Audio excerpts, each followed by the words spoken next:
Okay, so we are here with Armel and Paul, who are working, or who not working on, who have released the game Vignettes. For folks who have not seen the game, how would you describe it to them? Oh god. This is like a game that we have had a hard time to pitch for a long time, but so Vignettes is a game where you have an object on the screen of your device, like it's a mobile game for now, so it's like screen of a phone or whatever.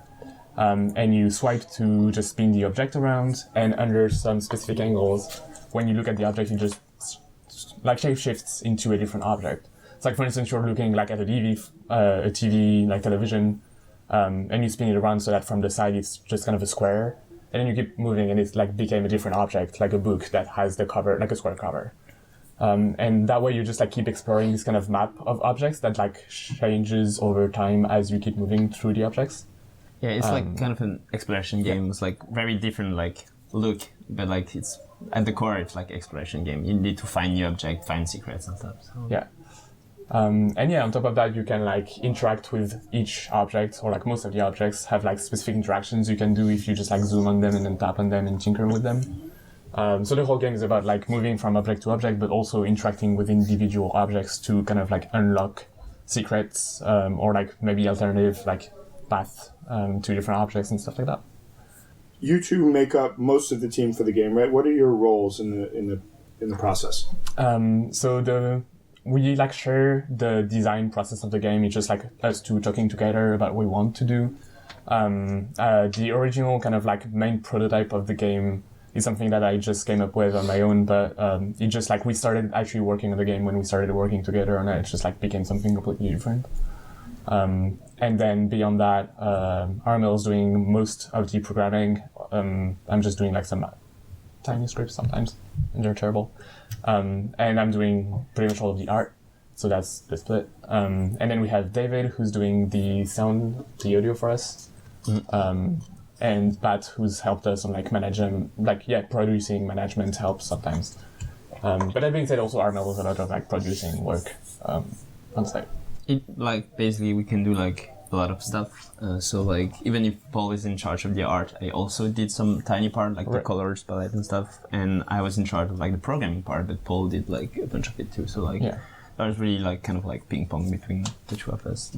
Nice. And something that we were talking about off camera was that like when you started, or like you didn't have like a super in-depth programming background, but you felt like coming in using Unity, you were able to make it happen. Maybe we could talk a little bit about that. Yeah, that was actually the main reason for like using Unity. It was like people just like seeing people making games that were like not programmers, so like, hey, maybe we can also like try to do one. And yeah, just the ease of use, and of course even like if you want to go a bit deeper in like the script, which of course we had to do, like you can have like loads of tutorial and stuff for like different like levels of like knowledge and stuff. So yeah, that was definitely the main reason we chose Unity. So the game stands out a little bit from other mobile games in that it's not it's quite different. It's quite a different sort of experience, and also we're in a moment where everybody is going free to play, but you guys chose to do kind of a premium paid game. What was the thinking about that, and what's that been like now that the game has been out for a little while? Okay, so I guess the main reason is we both hate free to play because like we think it's like kind of toxic model. Yeah. But the other reason is like we are like really small team, and as of right now, like the ceiling for like is like really higher on free to play. Like this is where you will make lots of money, maybe.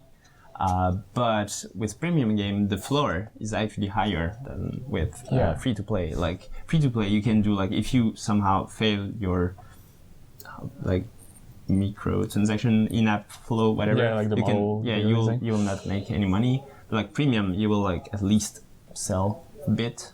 So like the floor is definitely higher on premium game for like small structure. I think this is like important. And also in the case of the design of our game, we had some occasions to like talk to actually like industry mobile people who like know a lot about the industry, have had experience there, and they agreed with us that with the design of the game that we had and the kind of like format we had, it didn't really make sense to do free to play because it's a content focused game where we can't just like add things as things go, and like free to play usually relies on updating, giving new content and so on. Which, I mean, we can do that. We can just like add objects to the game, but it's like such an undertaking, and the game is more about like the intricacy of each object rather than just like skinning. Like, you know, we can just like add a skin to the game. Yeah, I guess also a matter of like design, not like business, market, whatever. Just like design.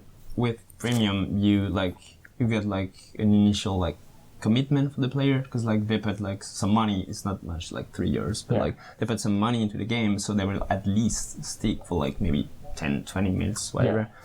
And I guess like we needed those like 10, like 15 minutes to like kind of like set up like the gameplay and stuff. And I'm not actually sure like the first 10 minutes of Vignettes are like that interesting, but then it kind of like opens up. I guess like the game doesn't have a hook in the same way that like free-to-play games can have a hook that just like keeps you. It's just like probably way easier to do premium game on like design basis. Perspective, like, Yeah, that makes a lot of sense. Yeah, I'm happy to see it, and happy to. I mean, I think that point about thinking about your team size and kind of having an appropriate business model, because I think that there's a kind of like the kind of industry of game developers kind of moves in a herd, you know. Like, oh, everybody free to play. There's no money over here. And then they all run over to the next place, you know. And kind of. And very often those. It's funny, people are not going to see my hands moving, so I have no idea what that's. I can do the noise. I can mirror what you're doing. Exactly. But like, people oftentimes don't think about. Okay, but exactly like you say. Like, if if we don't reach 1 million people, we're not going to make any money, right? Yeah. And it's I think an interesting moment in the business that way. And especially like. Again, as we said, as like a very small team, we were not planning for the best. We were like planning for the worst, and making sure even if like the game didn't sell at all, like we would. I mean, like even if the game did bad, we would still kind of be okay. Yeah. But, like it did like pretty good. So that's fine. But like, I think it's really important to just like not aim for the worst, but definitely plan for the worst. Yeah, for sure.